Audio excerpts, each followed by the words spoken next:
밑에서 예배를 준비하고 있는데 갑자기 전화가 왔어요.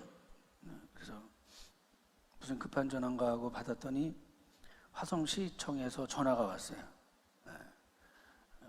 왜 그러십니까? 그랬더니 혹시 대면 예배를 드리시니? 그래서 아닙니다. 저희는 예배 준비하는 분들만 모시고 비대면 예배를 진행하고 있습니다. 그랬더니 민원이 들어왔다는 거예요. 저희 교회가 대면 예배를 드리는 것 같다라고 그렇게 민원이 들어왔대요. 그래서 아닙니다. 오셔서 확인하셔도 되니까 언제든지 오십시오라고 말씀은 드렸는데 조금 당황스럽더라고요.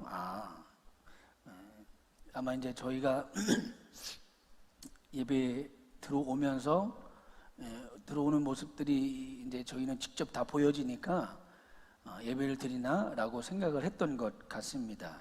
걱정들을 하셨던 것 같아요. 교회에서 예배를 드리는 것이 걱정이 되었던 것 같아요.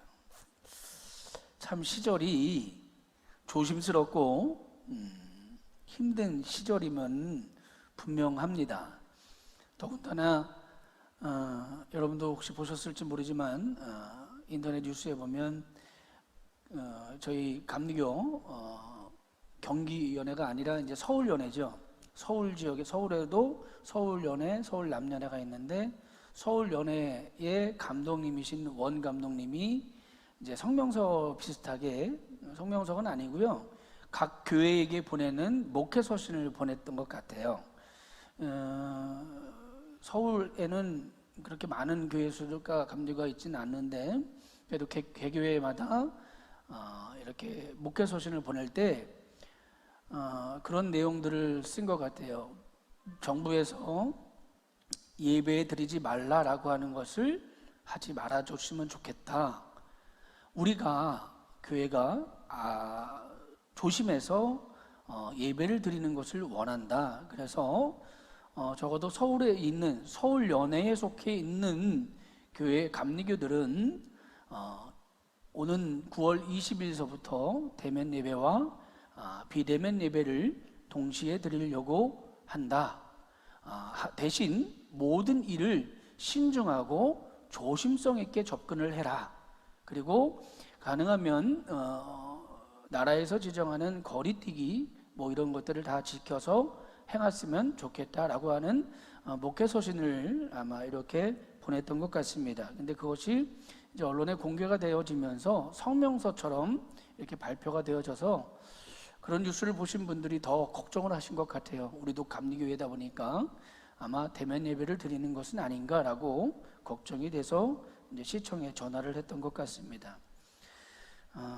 별다른 큰 이제 이슈가 없거나 다시 한번 말씀드리지만 이것이 이제 이 코로나가 다시 좀 잠잠해지지 않는 한, 이 단계가 조정되어지지 않는 한 저희 교회도 예배의 필수 인원들만 모이시고 예배를 지금 시작하고 또 각 가정에서 이렇게 예배를 드리려고 합니다. 여러분들 그렇게 알아주시고 혹시 여러분들이 공무원을 교회에서 만난다 할지라도 대적하거나 분을 내거나 화를 내지 마시고 이러한 사실들을 잘 설명해 주시고 우리는 잘 하고 있습니다라고 하는 것을 얘기해 주시면 좋을 것 같습니다. 그분들이 무슨 죄가 있겠어요?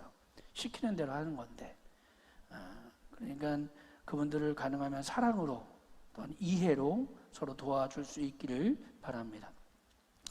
우리가 요즘 계속 이 팔복에 대해서 말씀을 보고 있는데 오늘은 온유한 자는 복이 있나니 그들이 땅을 기업으로 받을 것이며 라고 하는 말씀을 가지고 본문을 가지고 이야기를 계속해 보려고 합니다. 엔도 슈샤크라고 하는 일본의 기독교 소설가는 그의 책 침묵이라는 책을 썼어요. 이게 굉장히 기독교계에서는 유명한 책이고 또 여러분들도 한 번씩 읽어보시면 굉장히 영적으로 도움이 될 수 있는 책입니다. 오늘은 이 침묵이라는 책의 한 부분을 읽어드리면서 말씀을 좀 시작해 보려고 합니다.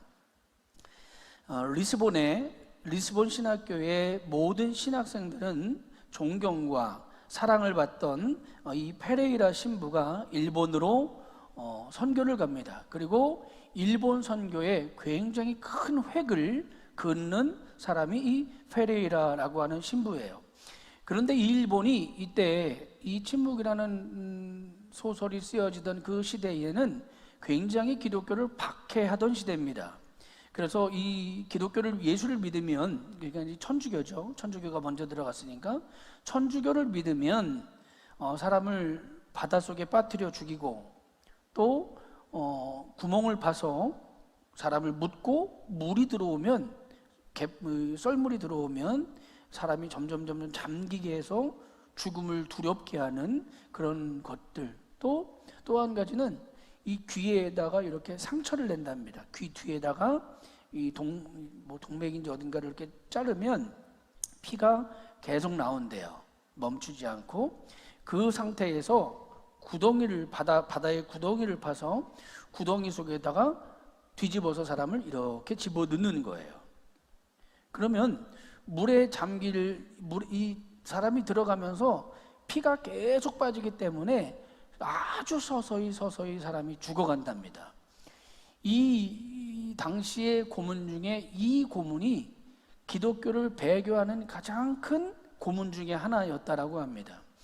이 페레이라라고 하는 신부도 다른 고문을 이겨내다가 이 고문 속에서 배교를 한 거예요. 그리고 이 페레이라 신부를 너무도 존경했고 또 그를 사랑했던 한 신부가, 이 포르투갈의 한 신부가 이 일본에 이 페레이라 신부를 대신해서 파견이 됩니다. 파견이 될 때 그 일본으로 온 선교사에게 이 페레이라 신부가 이렇게 말합니다. 자네의 눈앞에 있는 것은 선교에 실패한 노 선교사의 모습일 뿐이지. 그러자 이 온 젊은 선교사가 이렇게 답합니다.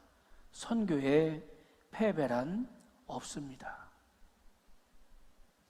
당신이나 제가 죽으면 새로운 어느 신부가 마카오에서 정크를 타고 이 나라 어딘가에 몰래 상륙하겠지요. 핍박을 받는 사람들이 이렇게 말합니다. 우리들이 당신을 위해, 하나님을 위해 만든 마을까지도 하나님은 왜 불타도록 내버려 두셨습니까? 사람들이 내쫓길 때에도 하나님 당신은 그들에게 용기를 주지 않고 이 어둠처럼 왜 그저 침묵만 지키고 계셨습니까? 라고 말합니다. 이러한 환난, 핍박 속에서, 그런 상황 속에서 침묵하시는 하나님께 이들이 호소하는 내용들입니다. 과연 여러분, 하나님이 침묵하시는 것입니까? 저는 그런 질문을 한번 해봅니다. 하나님이 과연 침묵하시는 하나님이신가? 저는 이 앤더슈 샤크의 이 침묵이라는 책을 끝까지 읽으면서 침묵하시는 하나님, 그리고 침묵하는 나, 그리고 침묵하는 우리에 대해서 되돌아봅니다. 오늘 본문 온유한 자는 복이 있나니 그들이 땅을 기업으로 받을 것이미요라고 하는 이 말씀 중에 온유라고 하는 이 말을 저는 이렇게 바꾸어 보려고 합니다. 온유는 침묵의 순종이라고 말입니다. 이 온유, 침묵의 순종에 대하여 말씀을 통해서 오늘 저와 여러분이 이 침묵의 순종은 어디에 위치해 있으며 내 마음 어디에 있는가 여러분 고백해보는 시간이 되어지시길 바랍니다. 온유한 자란 어떤 사람입니까? 온유라고 하는 뜻을 사전을 찾아보니까 이렇대요. 성격이 온유하고 온화하고 부드럽다라는 뜻을 말합니다. 그런데 현대에서는 이 온유하다라는 말은 그렇게 좋은 의미로 좋은 의미의 낱말처럼 보여지지 않을 때가 많아요.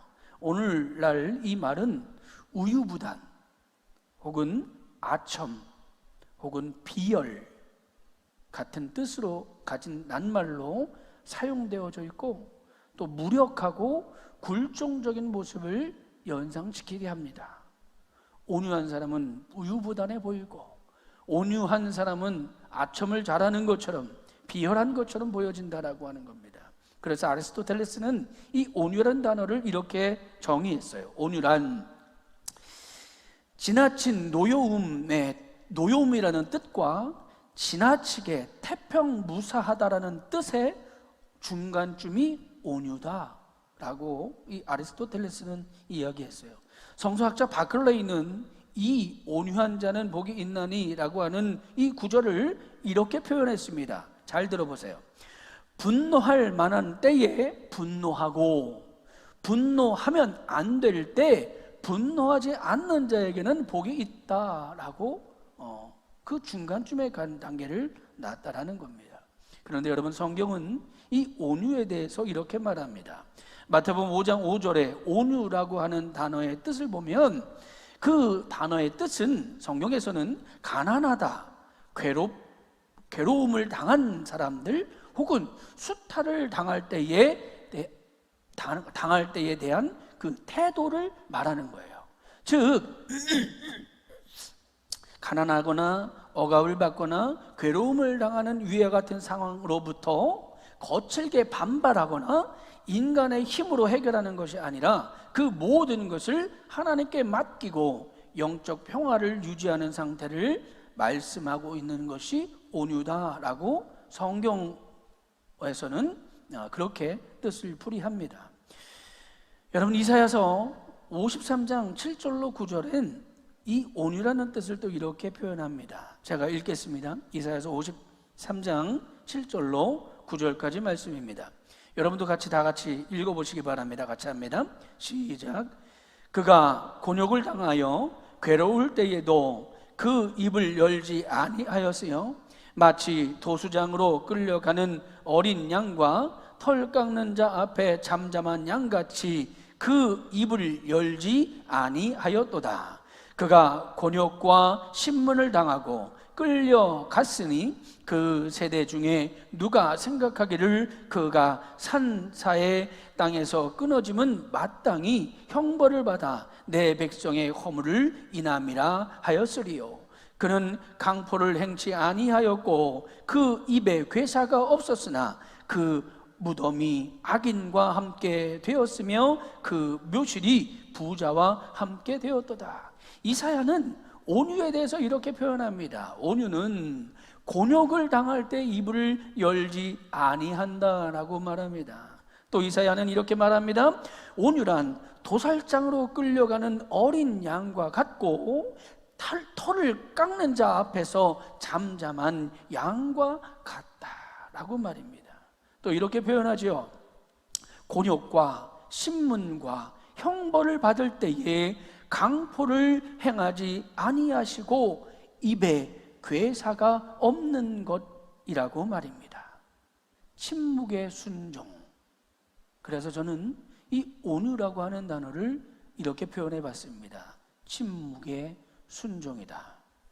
부당한 곤욕과 신문과 형벌을 받을 때 자신이 모든 것을 다 깎아버릴지라도, 내 모든 것을 다 깎아버릴지라도, 그 권고가 나를 죽음으로 끌고 갈지라도, 그러한 일들 속에 하나님의 섭리가 계신 것이라면 나는 나의 목숨을 요구하는 분이 나 자신의 아버지 하나님이시라면 그것을 그대로 받아들이는 것, 불평이나 불만의 말보다 침묵에 순종을 하는 것, 이것이 바로 온유라는 겁니다.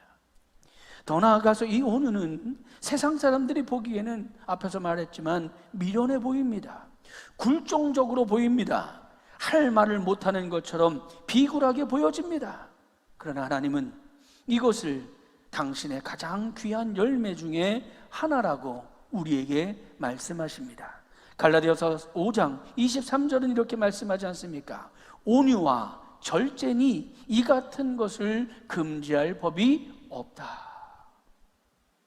이 온유를 금지할 법은 없다라고 말씀하고 계시는 겁니다. 또한 갈라디아서 6장 1절은 계속해서 이렇게 우리에게 말합니다. 형제들아, 사람이 만일 무슨 범죄한 일이 드러나거든 신령한 너희는 온유한 심령으로 그러한 자를 바로잡고 내 자신을 돌아보아 너도 시험 받을까 두려워하라. 범죄를 다른 것으로 바로잡으라고 말씀하는 것이 아니라 이 온유함으로 바로잡으라고 말씀하는 겁니다.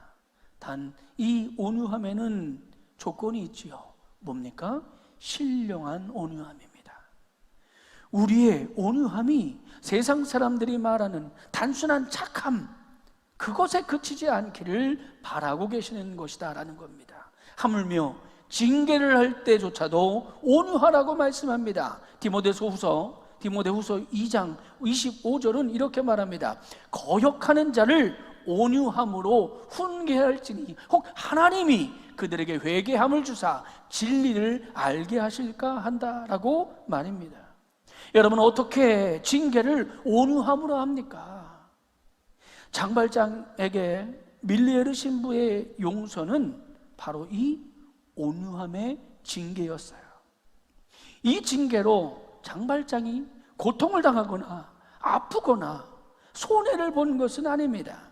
단지 그는 그 온유함의 용서, 온유함의 징계를 통해서 거룩한 부담감을 체험했습니다. 그 체험이 장발장을 변화시킨 겁니다. 그러면 어떻게 온유한 자가 될 수 있습니까? 그것은 다른 것이 아니에요. 저는 그렇게 믿습니다. 어떻게 온유한 자가 될 수 있느냐? 그것은 하나님의 말씀으로만 가능하다. 하나님의 위로와 내게 온유하게 하시는 말씀을 내가 어찌 작다 하느냐. 욥기서 15장 5절의 말씀입니다. 인간은 인간을 변화시킬 수 없어요.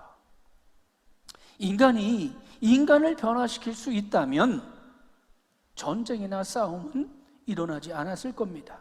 그러나 하나님의 말씀은, 하나님의 온유한 징계는 저와 여러분을 변화시킬 수 있는 줄 믿으시길 바랍니다.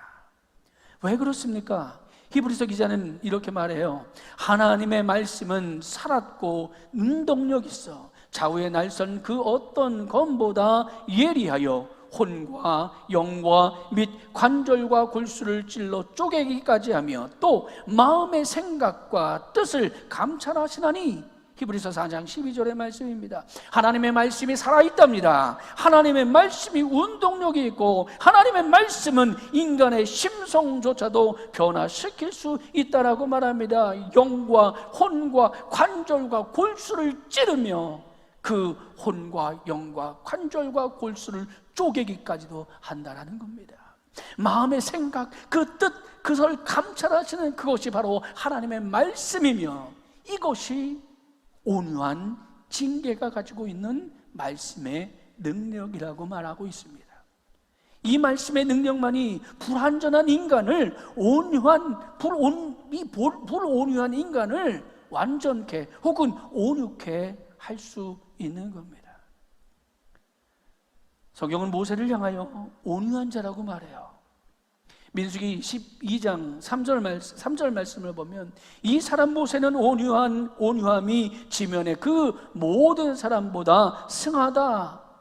누구보다 힘이 있던, 누구보다 지식이 풍부했던, 애굽 사람을 때려 죽일 정도로 과격하고 힘이 있었던 그가 또 가장 왕의 위치에 가까이 있었던 그에게 온유함이라고 하는 단어는 찾아볼래야 찾아볼 수 없었던 단어예요.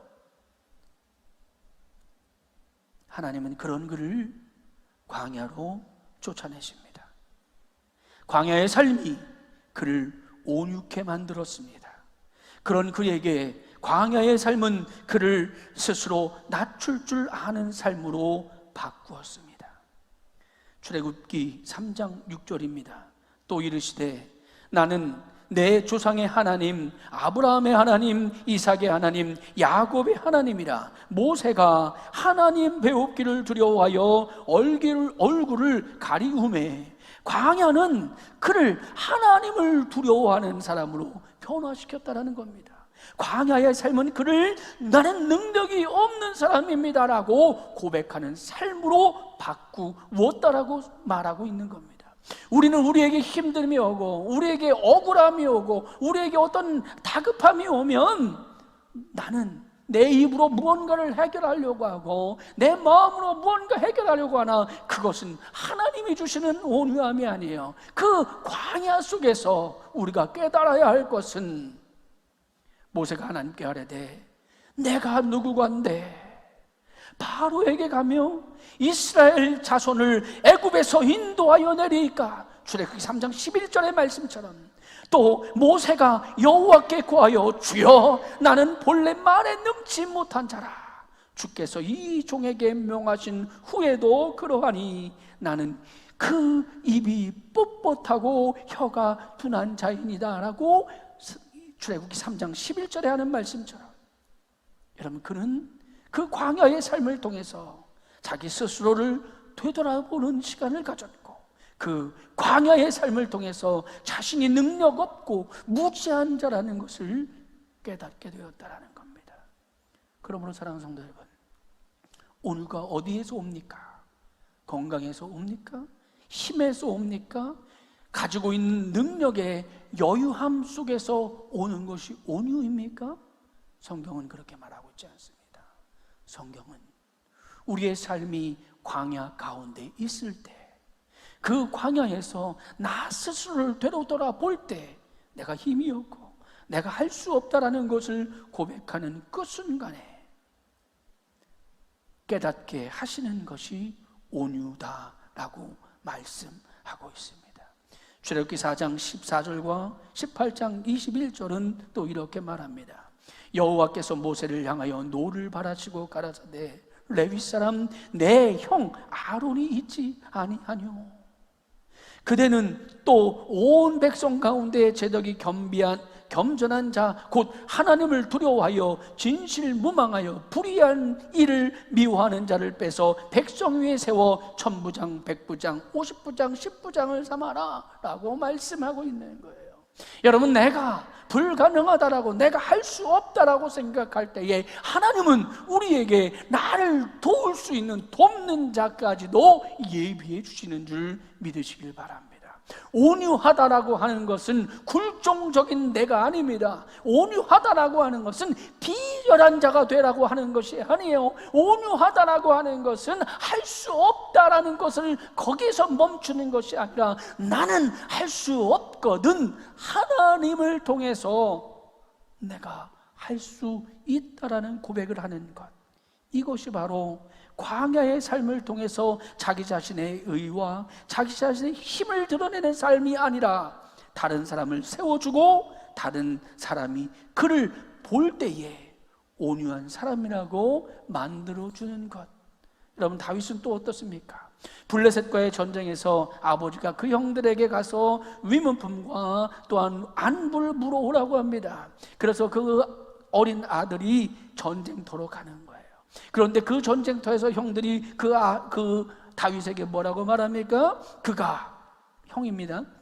그가 다윗에게 노하여 노를 바라여 이르되 내가 어찌하여 이리로 내려왔느냐? 들에 있는 양들을 누구에게 맡겼느냐? 나는 내 교만과 내 마음의 완악함을 아노니 내가 전쟁을 구경하러 왔다라고 말입니다. 그런데 다윗은 여러분 그 오해 속에서도 형들에게 화를 내지 않아요. 형님 무슨 소리입니까? 내가 아버지의 명령을 듣고 왔고 아버지의 부탁을 듣고 왔고 내가 이와 같은 것을 전하기 위하여 내가 목숨을 걸고 왔습니다라고 해명하지 않아요. 분명한 오해임에도 그 오해 때문에 분을 품지 않는 것, 그것이 다윗의 온유함입니다. 스데반은 사도행전 7장에서 이런 온유함을 드러냅니다. 스데반은 오직 하나님만을 바라봅니다. 세상을 보면 나를 향해 돌을 던질 사람들밖에 보이지 않아요. 그러나 우리가 하나님께 그 사실들을 매어 맡기면 하나님께 맡긴 삶에는 두려움이 없습니다. 이런 온유한 사람은 우리에게 돌을 던지는 자들도 용서하고 사랑합니다. 그래서 사도행전 7장 60절은 이렇게 이 스데반의 마지막을 표현합니다. 무릎을 꿇고 크게 불러 이르되 주여 이 죄를 그들에게 돌리지 마옵소서. 이 말을 하고 자니라. 이런 온유한 자에게 하나님은 땅을 기업으로 주실 것이다 라고 오늘 본문에 보니까 약속을 해주십니다. 저는 요즘 이 땅 혹은 건물 이런 것이 우리 자라나는 아이들의 인생의 목표가 되지 아니하고 있는가 라고 생각이 되어져요. 인생의 목표가 뭡니까? 라고 물으면 건물주라고 하는 사람들이 꽤 많다는 거예요. 요즘 유행하는 말 중에 영끌이라고 하는 말이 있다며요.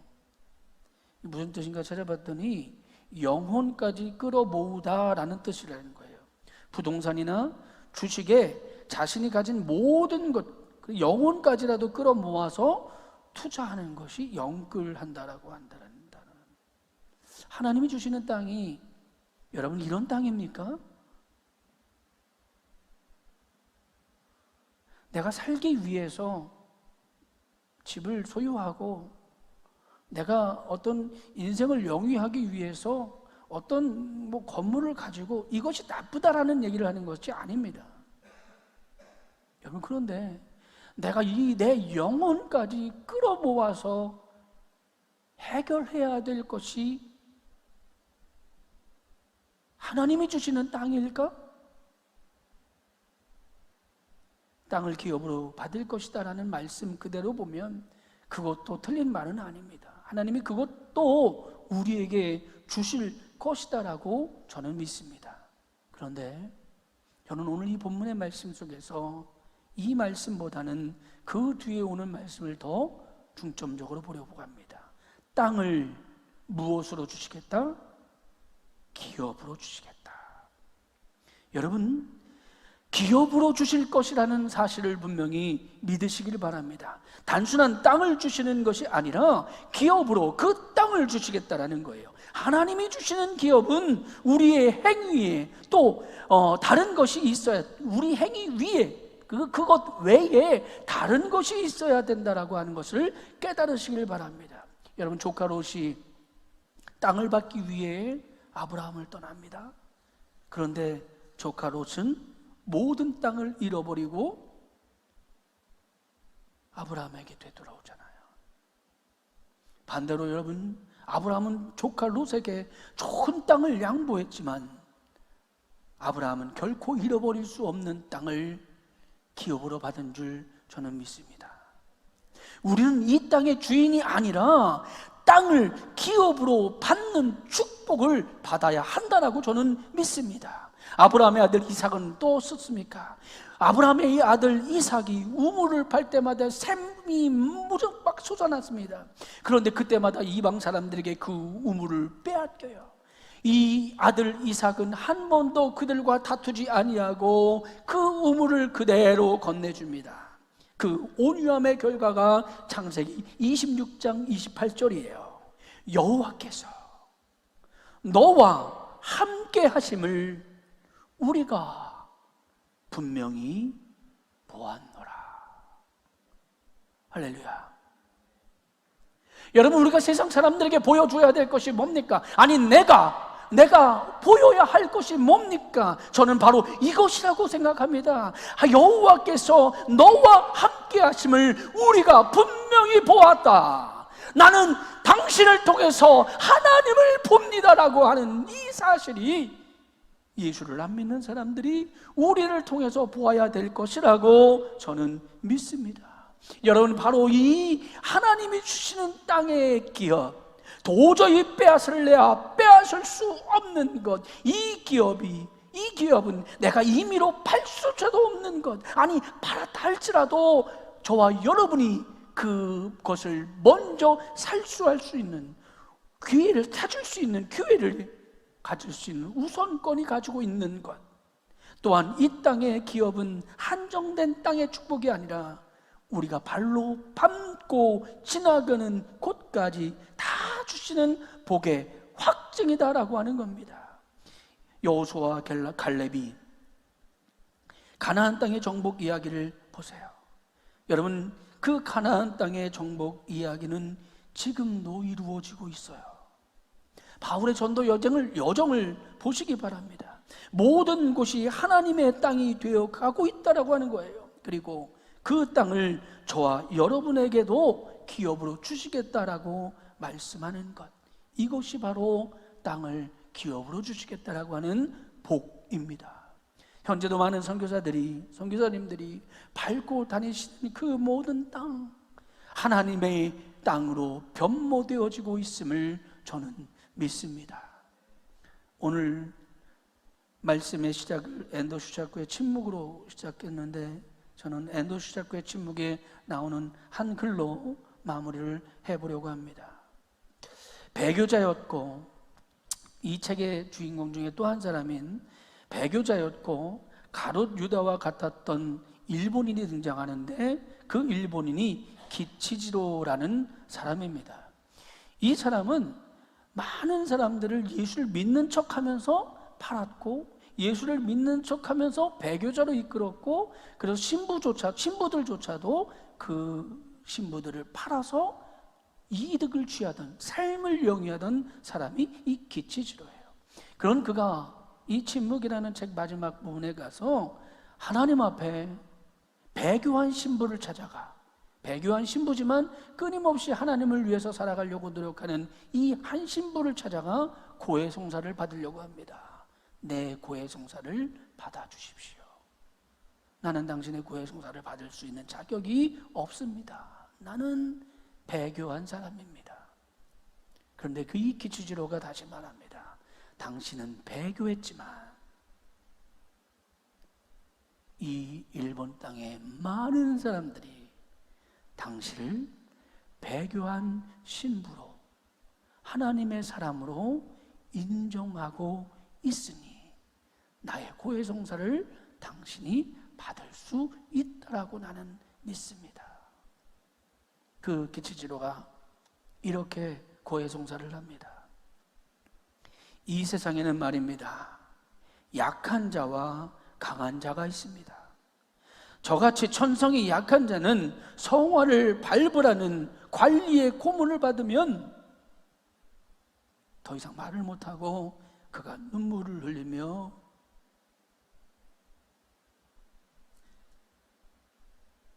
고해성사를 마칩니다. 그 울고 있는 이 기치지로를 뚜렷이 보고 있던 이 신부에게 그런 하나님의 음성이 들립니다.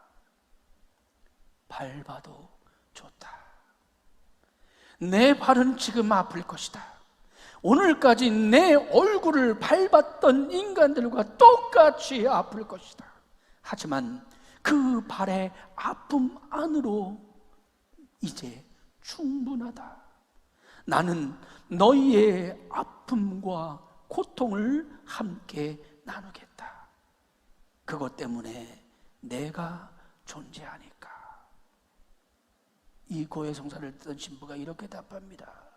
주여,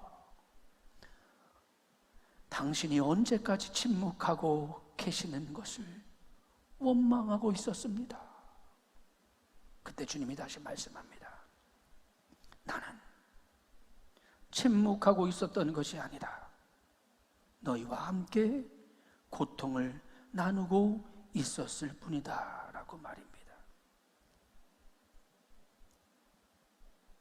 온유한 자는 복이 있나니 그들의 땅을 기업으로 받을 것이며, 침묵의 순종자가 밟는 땅은 그의 땅이 될 것임을 저는 믿습니다. 저와 여러분이 하나님의 침묵인 줄 알았던 그 온유, 이 사실이 하나님이 동행인 줄 깨닫게 될 때에, 그리고 우리가 그 침묵의 순종자가 되어질 때에 우리가 밟는 모든 땅은 하나님께서 저와 여러분에게 주시는 기업의 땅이 될 줄 믿습니다. 기도하겠습니다.